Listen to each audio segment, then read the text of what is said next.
Hello बच्चों, नमस्कार, राधे राधे। कैसे हैं? आपका भाई आपके लिए लेकर के आया है एक बेहतरीन सा सेशन। इस सेशन में हम लोग बात करेंगे, आपकी अर्धवार्षिक परीक्षा होने वाली है। अर्धवार्षिक परीक्षा में जो PYQ आते हैं आपके पेपर में 20, उसमें कितने क्वेश्चन किस पार्ट से आते हैं। जैसे कि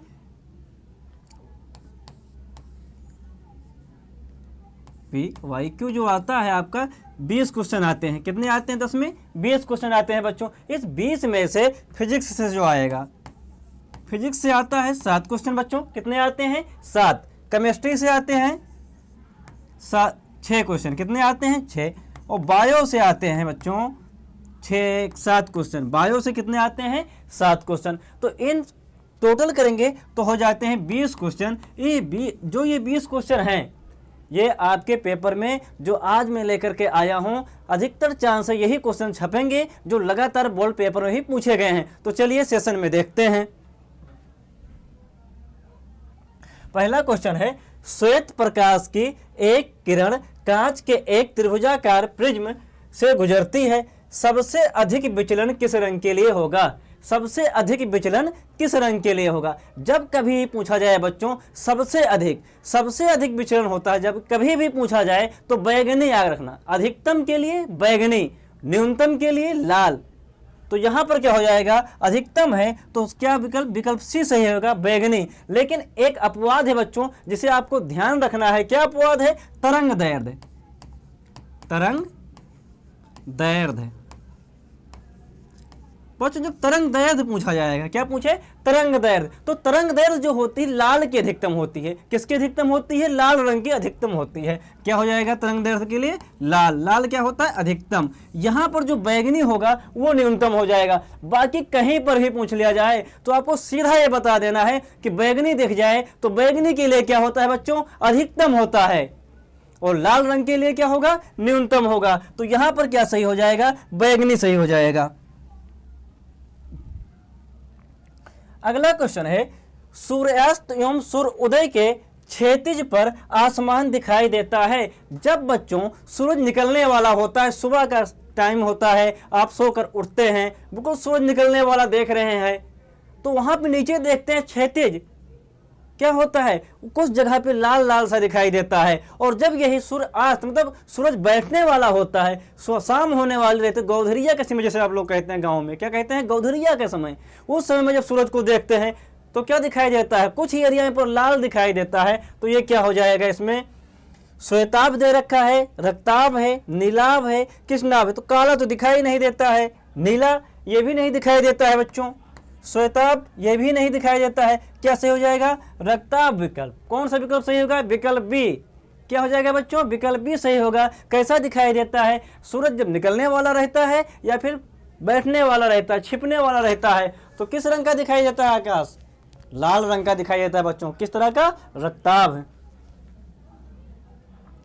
अगला क्वेश्चन है, अवतल दर्पण के सामने स्थित किस बिंदु से गुजरने वाली प्रकाश की किरण दर्पण से परावर्तन के बाद वापस पथ पर ही गुजर जाती है? इस क्वेश्चन कहने का मतलब बच्चों यह है कि जब प्रकाश की किरण किस दर्पण पर और दर्पण के किस भाग से गुजरेगी तो उसी माध्यम में वापस लौट जाएगी। जैसे ये है कौन सा दर्पण? अवतल दर्पण है। कह रहा है अवतल दर्पण है। ये अवतल दर्पण का बच्चों कौन सा भाग होता है? ये P होता है, जिसे क्या कहते हैं? ध्रुव कहते हैं। क्या कहते हैं? ध्रुव कहते हैं। ये रेखा क्या कहलाती है? ये रेखा जो है ये मुख्य अक्ष कहलाती है। क्या कहलाती है? मुख्य अक्ष कहलाती है। क्या कहलाती है? ये रेखा मुख्य अक्ष कहलाती है। यहां पर क्या होता है? F होता है। F मतलब क्या हुआ बच्चों? मुख्य फोकस हुआ। क्या हुआ? मुख्य फोकस हुआ। बीच में यहां पर क्या होता है? केंद्र होता है। क्या होता है? केंद्र होता है। अब ये कह रहा है यदि प्रकाश की किरण कहां से चले? मुख्य अक्ष के समांतर चलेगी बच्चों। हम लोग जानते हुए चलेंगे, अगर मुख्य अक्ष के समांतर, ये क्या है? मुख्य अक्ष समांतर मतलब क्या है? उसके बराबर से ही चलेगी। जब प्रकाश की किरण मुख्य अक्ष के समांतर से चलती है तो मुख्य फोकस से होकर जाती है। कहां से जाती है बच्चों? मुख्य फोकस से होकर जाएगी। तो यहां से होकर चली जाएगी, ये मुख्य फोकस से होकर चली जाएगी। दूसरा क्या है? अगर किरण कहां से चले? फोकस से होकर जाए। जो प्रकाश की किरण है मुख्य फोकस से होकर जाए। जैसे यहां से होकर जाए किरण, ये किरण कहां से होकर जाए,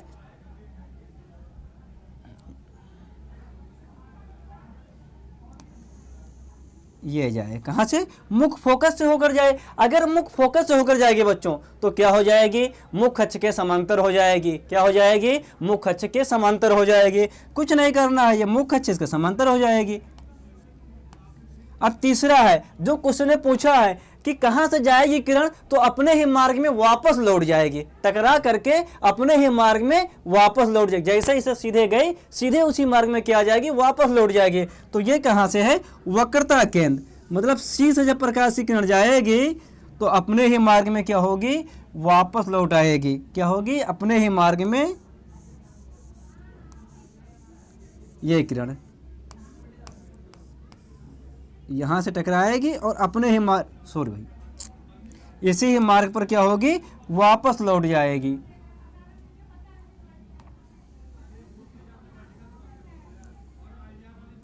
देखिए बच्चों क्या हुआ है इसमें, सबसे पहले प्रकाश की किरण कहां से है, मुख्य अक्ष के समांतर। जब मुख्य अक्ष के समांतर रहेगी तो कहां से गई है प्रकाश की किरण, टकराने के बाद मुख्य फोकस से वापस गई है। जब हम चलाए हैं कहां से प्रकाश की किरण, यहां से, ये क्या है, मुख्य फोकस है। मुख्य फोकस से जब प्रकाश की किरण को गुजारे हैं तो ये परिवर्तन के पश्चात क्या हुआ है, मुख्य अक्ष के समांतर हो गई है।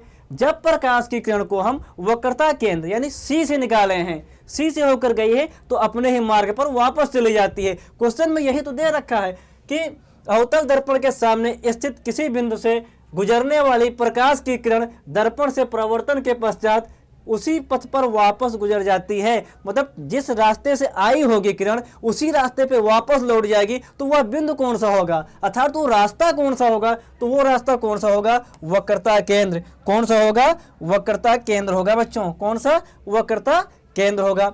दर्पण का ध्रुव पता है किसे कहते हैं, गोलीय दर्पण के प्रवर्तक तल के मध्य बिंदु को। यह गोलीय दर्पण है ना, इसे हम M1 मान लेते हैं, इसे M2। इसके बीचों बीच में ये वाला भाग जो है यही तो क्या कहलाता है, दर्पण का ध्रुव कहलाता है। तो गोलीय दर्पण के प्रवर्तक तल के मध्य बिंदु को दर्पण का क्या कहते हैं बच्चों, दर्पण का ध्रुव कहते हैं। तो समझ में आया, चारों डाउट क्लियर। अगला क्वेश्चन है, किसी वस्तु का सीधा, आभासी व वस्तु से छोटा प्रतिबिंब देखने के लिए कौन से लेंस का प्रयोग करेंगे। सीधा प्रतिबिंब देखना है, छोटा देखना है और आभासी देखना है। सीधा हो, छोटा हो, आभासी हो, तो हम किस प्रकार लेंस का प्रयोग करेंगे। उत्तल लेंस का करेंगे, अवतल लेंस का करेंगे, समतल का करेंगे। लेंस तो समतल होता नहीं, उत्तल होगा या अवतल होगा। तो यहां पर क्या आंसर हो जाएगा, उत्तल लेंस का प्रयोग करेंगे। किसका करेंगे, उत्तल लेंस का प्रयोग करेंगे। अवतल में क्या होता है, छोटा बड़ा भी बन सकता है इसमें। अगर इसे हम चश्मे में पहन लिए तो पता चला कि छोटी वस्तु है आ रही, तो हम कहीं दूरी ज़्यादा कर दे तो बड़ा दिखाई देने लगेगा। कभी क्या होगा, छोटा है तो बड़ा कर देगा ये। इसलिए किस लेंस का प्रयोग करेंगे, उत्तल लेंस का प्रयोग करेंगे। अगला है, एक विद्युत परिपथ में बहने वाली विद्युत धारा की इकाई क्या होगी। इकाई का मतलब है मेरे प्यारे बच्चों, मात्रक क्या होगा। जो विद्युत धारा इसका मात्रक क्या होता है, देखिए वोल्ट। वोल्ट किसका मात्रक होता है मेरे प्यारे बच्चों, वोल्ट होता है विभव का मात्रक। क्या होता है बच्चों, वोल्ट किसका मात्रक होता है, विभव का। ये किसका मात्रक होता है, विभव का। तो वोल्ट तो यहाँ पे होगा नहीं क्योंकि ये विभव का मात्रक होता है। आपके मन में विभव क्या होता है, एकांक धनावेश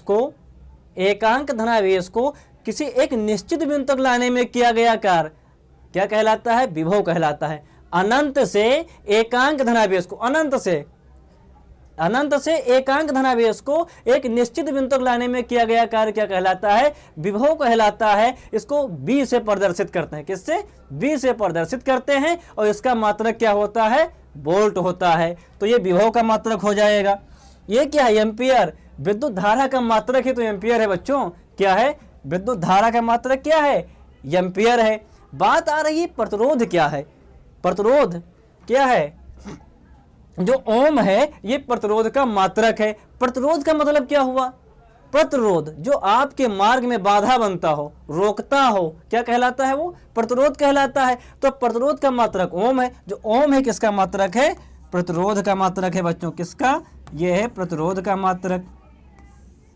वाट किसका मात्रक है? कहते हैं मेरा वाट लगा दिया भाई तूने तो वाट किसका मात्रक होता है बच्चों? वाट होता है शक्ति का मात्रक। किसका होता है? शक्ति का मात्रक। वाट कौन लगाता है? जिसके अंदर शक्ति होती है ना। कहते हैं नहीं भाई बड़े आदमी है वाट लगा दे मेरा तो जिसके अंदर शक्ति होगी वो लगाता है वाट। तो शक्ति का मात्रक क्या हो गया? यहाँ से वाट हो गया। चलिए अगले क्वेश्चन पर चलते हैं बच्चों। कह रहा है पानी से भरे कांच के बीकर में रखा नींबू का पार्श्व से देखने पर अपने प्रतिबिंब का आकार से बड़ा प्रतीत होता है। इसके लिए उत्तरदायी प्रकाशीय पर घटना क्या होगी? अगर मान लो पानी से एक बर्तन रखा हुआ है, उसमें पेल्सन डाली जाए टेढ़ी दिखाई दे, पेन डाली जाए टेढ़ी दिखाई दे, सिक्का डाला जाए उठा हुआ दिखाई दे, नींबू बता रहा है बड़ा दिखाई दे रहा है। ये घटना किसके कारण हो रही है? कौन सा जादू है उसके पीछे भाई? तो ये जादू कोई नहीं है। ये किसके कारण है? अपवर्तन के कारण, प्रकाश के अपवर्तन के कारण ये सब घटनाएं हो रही हैं। किसके कारण? प्रकाश के अपवर्तन के कारण। परावर्तन क्या होता है बच्चों? साथ साथ में जानते चलते हैं कि परावर्तन क्या होता है। परावर्तन क्या है? परावर्तन क्या होता है? जब प्रकाश की किरण किसी चिकने अथवा पॉलिशदार सतह से टकराती है। जैसे प्रकाश की किरण ऐसे आई, यहाँ टकराई, टकराने के बाद उसी अधिकांश भाग इसका क्या होगा? अधिकांश भाग उसी माध्यम में वापस लौट जाता है। क्या होता है? उसी माध्यम में वापस लौट जाता है। तो इस घटना को क्या कहते हैं? प्रकाश का परावर्तन कहते हैं। इस घटना को क्या कहेंगे? प्रकाश का परावर्तन कहेंगे। अब है प्रकीर्णन। ये जानना चाहिए हमको। ये भी नहीं सही, ये भी नहीं सही, ये भी नहीं सही है। प्रकीर्णन क्या होता है? जैसे मान लो प्रकाश की किरण निर्वात से आ रही है। भाई सूरज ऊपर है, वहाँ तो कोई है नहीं माध्यम, वहाँ निर्वात से चलेगी, फिर वात में आएगी जहाँ पर वायु मिलेंगे तो धूल के कण भी मिलेंगे। जब प्रकाश की किरण ऐसे माध्यम में पहुँचती है, यहाँ छोटे छोटे कण होते हैं बच्चों। क्या होते हैं? छोटे छोटे कण होते हैं। तो उससे टकरा करके क्या होती है? फैल जाती है। क्या होती है? चारों तरफ बिखर जाती है, फैल जाती है। इस घटना को क्या कहते हैं? प्रकीर्णन कहते हैं। समझ में आया बच्चों? तो इसमें तो विकल्प सही है क्या? अपवर्तन। लेकिन हमने आपको समझा दिया तीनों। तो ऐसा आपको पढ़ने को कहाँ मिलेगा? केवल दिनेश सर जी से मिलेगा पढ़ने के लिए कि एक साथ में 4 क्वेश्चन कराते हैं। अगला क्या है? किसी लेंस की क्षमता की इकाई क्या होती है? मेरे प्यारे बच्चों इस क्वेश्चन में आपको डाउट होगा। आप तो पढ़ के आए हैं कि लेंस की क्षमता का मात्रक डायोप्टर होता है। डायोप्टर क्या होता है? डायोप्टर क्या होता है? लेंस की क्षमता का मात्रक डायोप्टर पढ़ के आए हैं। और डायोप्टर विकल्प में दे नहीं रखा है। एग्जामिनर और आगे सोच रखता है आपसे, उसने क्या दे रखा है? इनमें से कोई नहीं। आप धड़ल्ले के साथ मारेंगे इनमें से कोई नहीं, जो कि हो जाएगा गलत। मैं बता रहा हूँ, आपका भाई बता रहा है क्या इसमें सही होगा? मीटर, ये तो होगा नहीं। मीटर पर सेकंड होगा नहीं। होगा क्या? प्रति मीटर। क्या होगा? प्रति मीटर सही होगा भाई मेरे, प्रति मीटर। अब आपके मन में विचार आया होगा, क्या हो मास्टर साहब ये कैसे होगा प्रति मीटर? तो मास्टर साहब बता रहे हैं आपको प्रति मीटर होता कैसे है। डायोप्टर को हम डी से लिखते हैं। किससे? डी से। डी बराबर होता है, डी बराबर 1/f मीटर में। किसमें? मीटर में। तो यहाँ से हम लिख सकते हैं, नहीं लिख सकते हैं? 1 बटे है, बटे है तो एक का मतलब कुछ है नहीं, तो लिखेंगे प्रति मीटर। चाहे 1 प्रति मीटर लिखें और चाहे लिखें प्रति मीटर, तो क्या हो जाएगा मेरे प्यारे बच्चों? प्रति मीटर हो जाएगा। तो कौन सही है? विकल्प सी सही है मेरे प्यारे बच्चों, प्रति मीटर होगा। अगला है, यहाँ पे थोड़ा गलत लिखा है, होना चाहिए खाने वाले। यहाँ पे होना चाहिए बच्चों खाने के। क्या होना चाहिए? खाने के सोडा का रासायनिक सूत्र क्या होगा? जो सोडा खाया जाता है उसका रासायनिक सूत्र पूछ रहा है ये, खाने वाला सोडा। तो इसका रासायनिक सूत्र क्या होगा? Sodium carbonate. इसका नाम क्या होगा मेरे प्यारे बच्चों? सोडियम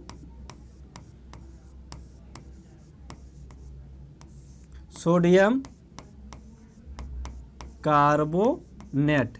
इसका होगा सोडियम कार्बोनेट। तो ये तो भाई खाने वाला सोडा है नहीं, तब ये कौन सा सोडा है भाई? ये कपड़ा धुलने वाला सोडा है। कौन सा? कपड़ा धुलने वाला, जिससे हम लोग कपड़ा धुलते हैं, वॉशिंग सोडा के नाम से भी ये जाना जाता है। तो ये क्या हो जाएगा? Sodium carbonate. पेपर में एक बार क्वेश्चन पूछा था कि जो वॉशिंग सोडा होता है या सोडियम कार्बोनेट होता है, इसके पास कितने जल के अणु होते हैं मेरे प्यारे बच्चों? जल के 10 अणु होते हैं। कितने अणु होते हैं? जल के 10 अणु होते हैं। अगला है सोडियम बाइकार्बोनेट। यही तो विकल्प सही है मेरा भाई, यही तो विकल्प सही है। खाने वाले सोडा का शुद्ध क्या होता है? Sodium bicarbonate. क्या होता है? Sodium bicarbonate. इसका नाम क्या होगा? Sodium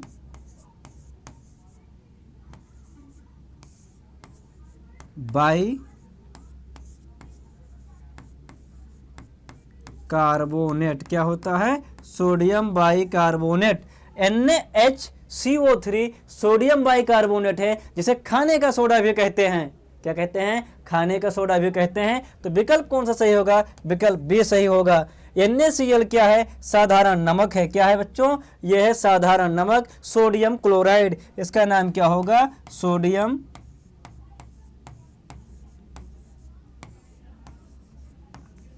chloride. क्या होगा बच्चों इसका नाम? सोडियम क्लोराइड होगा। यह क्या है? Sodium sulphate. क्या है? सोडियम सल्फेट है बच्चों। तो इसमें कौन सा विकल्प सही है हमारे में? विकल्प बी सही है, सोडियम बाइकार्बोनेट। सोडियम बाइकार्बोनेट को क्या कहते हैं? खाने वाला सोडा कहते हैं। साधारण ताप पर द्रव धातु है। साधारण ताप, साधारण ताप का मतलब क्या हुआ? साधारण ताप का मतलब यह हुआ, कमरे का ताप कभी पूछ होता है। साधारण ताप का मतलब 25 डिग्री सेल्सियस। क्या हो जाएगा? 25 डिग्री सेल्सियस पूछ लेगा। और इसी को पूछ सकता है ये कमरे के ताप पर पूछेगा। कमरे के ताप पर द्रव धातु है, या पूछेगा 25 डिग्री सेल्सियस पर, या साधारण ताप पर, या कमरे की ताप पर। कुछ भी पूछ ले, बात एक ही है। तो कौन सी धातु ऐसी होती है जो द्रव अवस्था में पाई जाती है? तो धातु का क्या नाम है बच्चों जो द्रव अवस्था में पाई जाती है? Hg मतलब मरकरी। क्या होगा बच्चों? मरकरी। Hg क्या है? मरकरी। मरकरी क्या है? साधारण ताप पर द्रव अवस्था में पाई जाती है, ये धातु है। लेकिन एक क्वेश्चन यहां से और बनता है बहुत प्यारा सा। वो क्वेश्चन है, कौन सी अधातु है जो साधारण ताप पर द्रव अवस्था में पाई जाती है? बच्चों बताइए आप लोग कमेंट करके, कौन सी अधातु है जो साधारण ताप पर द्रव अवस्था में पाई जाती है? तो वो कौन सी अधातु होगी? Br मतलब ब्रोमीन। क्या होगी बच्चों? ब्रोमीन अधातु है जो साधारण ताप पर क्या पाई जाती है? द्रव अवस्था में पाई जाती है बच्चों। ब्रोमीन जो है साधारण ताप पर द्रव अवस्था में पाई जाती है। यहां पे एक क्वेश्चन और पूछ सकता है कि 30 डिग्री सेल्सियस पे, कितने डिग्री? 30 डिग्री सेल्सियस पे कौन सी धातु द्रव अवस्था में पाई जाती है? भाई मरकरी पाई जाती है। ये तो कमरे का ताप 25 डिग्री सेल्सियस पे, लेकिन 5 डिग्री ताप और बढ़ा दिया जाए तो कौन सी धातु होगी जो द्रव अवस्था में पाई जाएगी? वो धातु होगी गैलियम। कौन सी? गैलियम धातु होगी। कौन सी धातु होगी बच्चों? गैलियम धातु होगी। 30 डिग्री सेल्सियस पे जो गैलियम होता है ये भी द्रव अवस्था में पाया जाता है। कभी कभी पूछ लेता है कौन सी धातु ऐसी है जिसको अपने हथेली पर हम लेते हैं तो द्रव अवस्था में बदलने लगती है? तो वो धातु कौन सी है? गैलियम है। गैलियम को अपने अगर हम हाथ पे रखेंगे तो हाथ के टेम्परेचर से वो द्रव अवस्था में बदलने लगती है। जस्ता धातु तन HCl से क्रिया करके निम्नलिखित में से कौन सी गैस उत्सर्जित करता है? जो जस्ता है बच्चों मेरे, ये अगर तन HCl से क्रिया करेगा तो कौन सी धातु देगा? तन HCl का मतलब क्या हो? सबसे पहले ये जानेंगे कि जो ये तन HCl दे रखा है इसका मतलब क्या हुआ। इसका मतलब ये हुआ जो अम्ल है मेरे प्यारे बच्चों उसमें पानी की मात्रा थोड़ा ज्यादा है, अम्ल की मात्रा थोड़ा कम है। तन तो ये होता है। सांद्र का मतलब हो जाएगा, अगर यहीं पे सांद्र दिया रहे तो उसका उल्टा हो जाएगा, मतलब पानी की मात्रा कम होगी और अम्ल की मात्रा ज्यादा होगी, तब क्या होता है बच्चों? सांद्र होता है। क्या होता है? सांद्र होता है। तो यहाँ पे कह रहा है कि जो जस्ता है, समीकरण देखते हैं भाई, जस्ता जड़ियन है, अगर ये तन HCl से क्रिया करेगा तो कौन सी गैस देता है? कौन सी गैस देता है देखते हैं। जड़ियन है तो हो जाएगा क्या? ZnCl2 बनेगा। क्या बन जाएगा? ZnCl2 प्लस H2 गैस देता है। कौन सी गैस देता है? हाइड्रोजन गैस देता है। कौन सी गैस? हाइड्रोजन गैस देता है। विकल्प सी सही है। अब ये समीकरण आप लोग देख रहे होंगे, कह रहे होंगे मास्टर साहब समीकरण वो तो असंतुलित है। असंतुलित मतलब समीकरण गलत है। तो देखते हैं कहाँ असंतुलित है भाई। यहाँ जड़ियन 1 है, यहाँ जड़ियन 1 है, H इधर 1 है, इधर H2 है, Cl2 है। अब पूछेंगे मास्टर साहब यहाँ Cl2 क्यों लगा दिए? मास्टर साहब Cl2 अपने मन से नहीं लगाए हैं बच्चों, आपको हमने पढ़ाया है कि जड़ियन जो होता है, जड़ियन के पास में +2 होता है और Cl के पास में -1 होता है। तो हमें दोनों को करना है बराबर। क्या करना है बच्चों? दोनों को बराबर करना है। तो यहाँ पे हम जैसे ही Cl2 करेंगे तो माइनस यहाँ 2 हो जाएगा नहीं, 2 Cl तो 2 माइनस, 1 Cl तो 1 माइनस। तो जैसे ये 2 माइनस हो जाएगा तब ये क्या हो जाएंगे? उदासीन बन जाएंगे। तो इधर हमें Cl2 को भी 2 करना है, तो H यहाँ 2 लगा देंगे। जैसे यहाँ 2 लगाएंगे समीकरण क्या हो जाएगा? बराबर हो जाएगा। समीकरण बराबर हो गया। ओजोन का सूत्र क्या होता है मेरे प्यारे बच्चों? ओजोन, बेहतरीन सा क्वेश्चन है। ओजोन का सूत्र होता है O3। क्या होता है? O3 होता है। ओजोन का सूत्र क्या होता है? O3 होता है। जो ओजोन है मेरे प्यारे बच्चों, ये कार्बन का अपर रूप है। किसका अपर रूप है? ऑक्सीजन का अपर रूप है। सॉरी भाई, ये ऑक्सीजन का अपर रूप है। ओजोन किसका अपर रूप है? ऑक्सीजन का अपर रूप है। ऑक्सीजन का O2, हाइड्रोजन का H2, नाइट्रोजन N2। भाई जो नाइट्रोजन देख रहे हैं ये बड़ी काम की गैस है। ये ठंडी ठंडी होती है। चिप्स के पापड़ या ये सब आते हैं, पैकेट आती है ना, उसमें यही गैस तो भरी रहती है। जो आप बल्ब जलाते हैं घर में, उसमें नाइट्रोजन गैस ही तो रहती है। क्यों रहती है? क्योंकि अक्रिय वातावरण उत्पन्न करती है। ये बहुत कम ही क्रियाशील होती है। नाइट्रोजन क्या होती है? बहुत कम क्रियाशील होती है, दूसरे से क्रिया नहीं करेगी। चलते हैं अगले क्वेश्चन में बच्चों।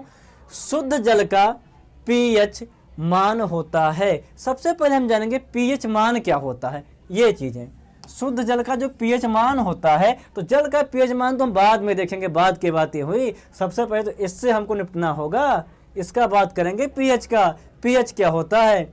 P का मतलब होता है पोटेंशियल, H का मतलब होता है हाइड्रोजन। सीधा कह सकते हैं पावर ऑफ हाइड्रोजन। कोई विलयन है, उस विलयन में हाइड्रोजन की कितनी क्षमता है, कितनी पावर है, वही दिखाता है क्या? pH। जैसे मान लो वैज्ञानिक हुए थे कौन? सोरेनसन। कौन? सोरेनसन। इन्होंने ही ये स्केल दिया था, कौन सा? pH स्केल दिया था। कौन सी स्केल? pH scale. इन्होंने क्या लिखा था? 0 से लेकर के 14 तक गिनती लिखी, बीच में लिख दिया 7, 8, 9, 10, 11, 12, 13, 14। यहाँ 0 है, 7 है, सॉरी भाई यहाँ पे कहाँ गया? 7, 6, 5, 4, 3, 2, 1। अब जो ये 7 होगा, क्या होगा बच्चों? जो 7 होगा, 7 को उदासीन, 7 पर क्या माना गया है? उदासीन। जो विलयन का मान 7 आएगा तो वह विलयन क्या होगा मेरे प्यारे बच्चों? उदासीन होगा। जिस विलयन का pH मान 7 होगा वह विलयन उदासीन होगा। जैसे जैसे हम 7 से इधर बढ़ेंगे 0 की तरफ, जैसे जैसे हम 7 से 0 की तरफ बढ़ेंगे तो क्या बढ़ेगी? अम्लीयता बढ़ेगी। अम्लीयता क्या होगी? बढ़ेगी। अम्लीय होता चला जाएगा। और जैसे जैसे हम इधर बढ़ेंगे 7 से 14 की तरफ, तो जो क्षारीय गुण होगा, क्या? क्षारीयता, ये बढ़ती चली जाएगी। अगर पूछ ले पेपर में क्वेश्चन कभी, सबसे पहले इसको देखते हैं। शुद्ध जल का pH मान कितना होता है? 7 होता है भाई। कितना होता है मेरे प्यारे बच्चों? 7 होता है। जल क्या होता है? उदासीन होता है। जल क्या होता है? उदासीन होता है। तो उसका pH मान कितना होगा? 7 होगा। अब जैसे मान लो कहीं पूछ ले कि एक विलयन है, उसका pH मान 12 है, 12 है तो विलयन क्या होगा? प्रबल क्षारीय, दुर्बल क्षारीय, उदासीन। तो यह क्या हो जाएगा? प्रबल क्षारीय। क्या हो जाएगा बच्चों? प्रबल क्षारीय होगा। जैसे जैसे हम 14 की तरफ बढ़ेंगे प्रबल क्षारीय होगा। जैसे हम 14 से 8 की तरफ आएंगे विलयन क्या होता चला जाएगा? दुर्बल होता चला जाएगा, दुर्बल क्षारीय होता चला जाएगा। ऐसे ही जैसे हम 0 से 7 की तरफ बढ़ेंगे तो जो अम्लीय गुण होगा कम होता जाएगा, कम होता जाएगा। जैसे हम 7 पे पहुंचेंगे अम्लीय गुण क्या हो जाएगा, पूरा समाप्त हो जाएगा। क्या हो जाएगा, समाप्त हो जाएगा। विलयन क्या हो जाएगा, उदासीन हो जाएगा। तो बात समझ में आई। 0 पर क्या होगा, 0 पर होगा परबल, परबल अम्लीय। क्या हो जाएगा बच्चों, परबल अम्लीय। अगर 1 रहेगा तो भी परबल अम्लीय रहेगा। 7 पे क्या हो जाएगा, उदासीन। अगर कोई विलयन है उसका पीएच मान 7 है तो विलयन कैसा है, उदासीन है। अगर 14 हो गया तो क्या हो जाएगा बच्चों, परबल क्षारीय। क्या हो जाएगा, परबल क्षारीय हो जाएगा। क्या हो जाएगा, परबल क्षारीय हो जाएगा। चलते हैं अगले क्वेश्चन पे। अगला क्वेश्चन है अमलगम क्या होता है। जो अमलगम है ये क्या होता है बच्चों, उपधातु होता है, मिश्र धातु होता है, यौगिक होता है, विषमांगी मिश्रण होता है। तो सबसे पहले हम जानेंगे उपधातु क्या होता है। वे धातुएं जिसमें धातु और अधातु दोनों के गुण पाए जाते हैं, दोनों क्वालिटी पाई जाती हों। यह तरफ रहे कुछ लोग, वह तरफ रहे। कौन से, उपधातु, बिच्चे वाले ना, यही तो हो रहा है। तो वे धातुएं जिनमें दोनों के गुण पाए जाते हैं, धातु और अधातु के, क्या कहलाती हैं, उपधातु कहलाती हैं। भाई ये तो होगा नहीं क्योंकि इसमें दोनों के गुण पाए जाते हैं। यौगिक क्या होते हैं, दो पदार्थों को लिया जाए, एक निश्चित अनुपात में लेकर के मिला दिया जाए और बन जाएगा तो क्या बन जाएगा, यौगिक बन जाएगा। विषमांगी मिश्रण क्या होता है, कोई अनुपात निश्चित नहीं, कोई भी चीज को लो मिला दो, क्या बन गया, विषमांगी मिश्रण बन गया। बचा क्या, मिश्र धातु, तो क्या हो जाएगी, मिश्र धातु। और जो ये होता है अमलगम, इसमें अगर इसका हमें रखना है तो एक धातु जो होती है Hg, ये निश्चित होनी चाहिए। क्या, Hg के साथ में किसी और को हम मिला सकते हैं, Hg तो रहेगी, ठीक है। तो क्या होगा, मिश्र धातु होगा। अगला है रासायनिक अपक्रिया में Fe plus CuSO4 gives out FeSO4 plus CO। कह रहा जो ये समीकरण दिया गया है पूरा, ये समीकरण किस अपक्रिया को दर्शा रहा है। कौन सी अपक्रिया होगी बच्चों, विस्थापन, संयोजन, अपघटन, ऊष्माक्षेपी। तो सबसे पहले इसमें हम देख लेते हैं ऊष्माक्षेपी। ऊष्मा तो निकल नहीं रही है तो ये तो हो जाएगा गलत, क्योंकि प्लस करके ऊष्मा देना चाहिए, ऊष्मा कहीं निकल नहीं रही है। अगर ऊष्मा नहीं निकल रही तो ऊष्माक्षेपी होगी नहीं।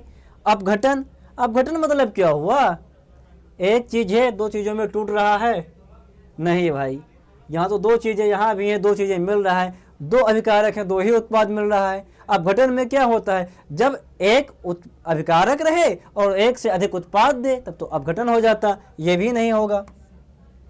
संयोजन, ये भी नहीं होगा। हाँ, विस्थापन देख रहे हैं, विस्थापन अपक्रिया क्या होती है मेरे प्यारे बच्चों। सबसे पहले हम समझेंगे, जब एक अधिक क्रियाशील तत्व कम क्रियाशील तत्व को उनके यौगिक से विस्थापित कर देता है तो वह अपक्रिया क्या कहलाती है, विस्थापन अपक्रिया कहलाती है। क्या कहलाती है बच्चों, विस्थापन अपक्रिया।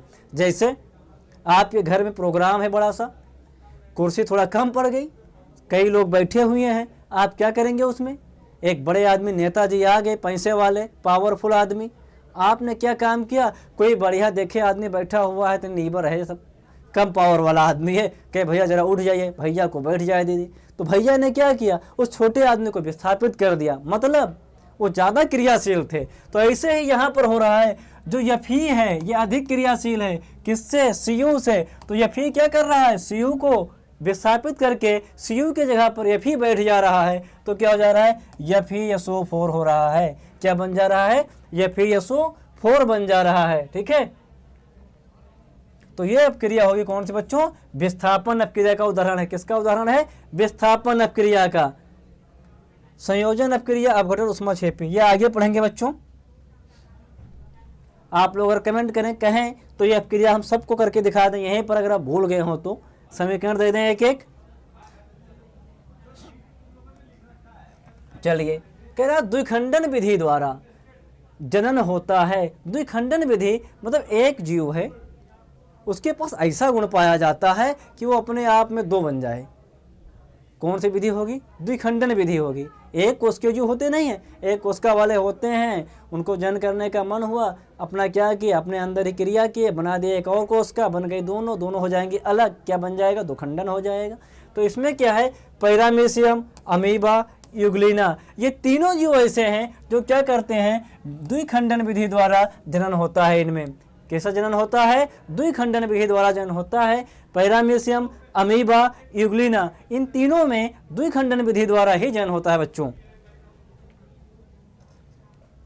अगला है, अलिंद्र और निलय किस मानव अंग के भाग हैं। मतलब जो अलिंद है और निलय है, मानव के शरीर के में अंदर कौन से अंग के भाग हैं, खोपड़ी के हैं, पैर के हैं, हाथ के हैं, ये किसके भाग हैं, हृदय के हैं, यकृत के हैं, वृक्क के हैं, मस्तिष्क के हैं। भाई हृदय के हैं, किसके हैं, हृदय। हृदय में तो होता है, दो अलिंद होता है, दो निलय होता है। क्या होता है, दो अलिंद होते हैं, दो निलय होते हैं। इसका काम क्या होता है हृदय का, रक्त को ढकेलना, रक्त को आगे पहुंचाना शरीर के अंदर। कौन करता है, हृदय ही तो करता है। और ये क्या हुआ, वृक्क, बहुत महत्वपूर्ण भाग है मेरे भाई, पढ़ लो बच्चों इसको, वृक्क को अच्छे से। वृक्क का काम क्या है, इसकी संरचना भी पेपर में पूछता है, किसकी, इसकी संरचना भी पूछ लेता है। क्या होता है इसका काम, किडनी फेल, आदमी गया, मतलब रक्त शुद्ध नहीं होगा। और जब रक्त शुद्ध नहीं होगा, रक्त को छांदेगा नहीं, तो क्या होगा, आदमी खत्म हो जाएगा ना, रक्त में शुद्धियाँ मिल जाएंगी। तो यही किडनी होती है, ये छादने का काम करती है ना। तो ये क्या है, वृक्क। इसमें कौन सा सही है, हृदय सही है। क्या सही है बच्चों, इसमें हृदय सही है। अगला है, निम्न में से कौन सा पादप हार्मोन्स नहीं है। ये चार विकल्प दिए गए हैं, कह रहा है इनमें से कौन सा पादप हार्मोन्स नहीं है।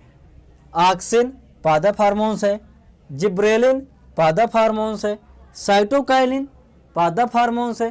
क्या बचा, इंसुलिन। इंसुलिन क्या है बच्चों, पादप हार्मोन्स नहीं है। जो इंसुलिन है बच्चों, ये मानव शरीर में बहुत ही उपयोगी है। अगर मान लो, ये सबसे पहले कहाँ से निकलता है, ये अग्नाशय से निकलता है। कहाँ से, अग्नाशय से निकलता है। जो मानव शरीर में अग्नाशय होता है, वहीं से निकलने वाला ये है इंसुलिन। इंसुलिन की कमी से एक रोग हो जाता है। क्वेश्चन पूछता है इंसुलिन की कमी से मानव में कौन सा रोग हो जाता है, तो इंसुलिन की कमी से मधुमेह रोग हो जाता है। कौन सा रोग, मधुमेह रोग हो जाता है। जब ये रोग हो जाता है मनुष्य को, तो इसको आप लोग मधुमेह नाम से जानते नहीं होंगे, इसका नाम है शुगर। उनके शुगर हो गया। कौन सा रोग हो जाता है, शुगर हो जाता है। तो जो इंसुलिन है, ये हमारे शरीर में शुगर को नियंत्रित करता है, कितने मात्रा में ब्लड में जाना है, कितने नहीं जाना है ना। तो इसकी कमी से कौन सा रोग होता है, मधुमेह रोग हो जाता है। अगर मधुमेह हो गया तो इंसुलिन का इंजेक्शन लगना शुरू, बाहर से दे शुरू हो जाए तो शरीर में होता नहीं, ऊपरी चमड़िया में लगा दें डॉक्टर के यहाँ जाओ, पतले से सुई। तो कौन सा इंजेक्शन रहता है, मधुमेह रहता है, बाहर से दे देते हैं उसको। इंसुलिन जो होता है बाहर से दिया जाना शुरू हो जाता है। क्यों देना शुरू करना पड़ता है, क्योंकि जो अग्नाशय है वो पर्याप्त मात्रा में इंसुलिन नहीं बना पा रहा है, नहीं दे रहा है। अगला क्वेश्चन है बच्चों, पुष्प के जनन अंग हैं। जो पुष्प होते हैं उसके जनन अंग कौन से हैं, वाह्य दल पुंज एवं पुंकेसर, दल पुंज एवं स्त्री केसर, पुंकेसर एवं स्त्री केसर, स्त्री केसर एवं दल पुंज। तो हम देख रहे हैं ये तो होगा नहीं, वाह्य दल पुंज पुंकेसर नहीं होगा, दल पुंज स्त्री केसर नहीं होगा, पुंकेसर और स्त्री केसर। कौन सही है, विकल्प सी सही है बच्चों। इसमें पुंकेसर और स्त्री केसर। कौन सा, पुंकेसर और स्त्री केसर। अगला है, मेंडेल ने गणित एवं विज्ञान का अध्ययन किस विश्वविद्यालय से किया। भाई बहुत बेहतरीन सा क्वेश्चन है ये। भाई सबसे पहले ये जान जाओ, ये बड़े क्लास में पहुंचे से पहले छोटे क्लास की शिक्षा कहाँ प्राप्त की ना। जब ये छोट है तब कहाँ पढ़े ना, तब ये गिरजा घर में पढ़े थे। कहाँ पढ़े थे, गिरजा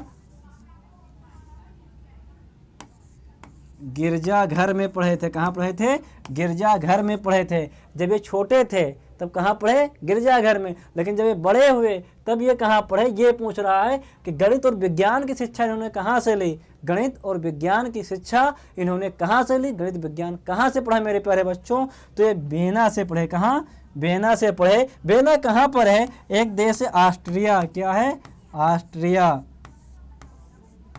जो ऑस्ट्रिया है, यहाँ से इन्होंने क्या किया, अपना गणित और विज्ञान का अध्ययन किया। अगला है, मेंडेल के अनुसार निम्न में से कौन सा युग्म प्रभावी लक्षण है। प्रभावी लक्षण क्या होता है? प्रभावी लक्षण वो होते हैं जो पहले पीढ़ी में दिखाई देते हैं। कौन सा लक्षण? जो पहले पीढ़ी में दिखाई दें, वो लक्षण क्या होते हैं? प्रभावी लक्षण। प्रभावी लक्षण कौन सा होगा? लंबा तना, झुर्रीदार बीज, लंबा तना, गोल बीज। क्या हो जाएंगे? लंबा तना होगा और गोल बीज। प्रभावी लक्षण क्या होते हैं? लंबा तना होगा, गोल बीज होंगे और पीले रंग के होते। प्रभावी के लिए ये 3 याद रखना है आपको। जो लक्षण हमें पहली पीढ़ी में दिखाई देते हैं प्रभावी लक्षण कहलाते हैं। अपोहन संबंधित है। अपोहन किससे संबंधित है? तो सबसे पहले जो अपोहन किससे कहते हैं? अपोहन क्या होता है? अपोहन वह है जिसे हम क्या कहते हैं भाई? डायलिसिस। क्या कहते हो? डायलिसिस। क्या कहते हो बच्चों? डायलिसिस। जो हमारे खून को क्या करता है? छानने का काम करता है। तो किसमें? उत्सर्जन में। किसमें? उत्सर्जन है बच्चों। तो आज की क्लास में रखते हैं इतना ही, फिर मिलेंगे आपसे अगले क्लास में बच्चों।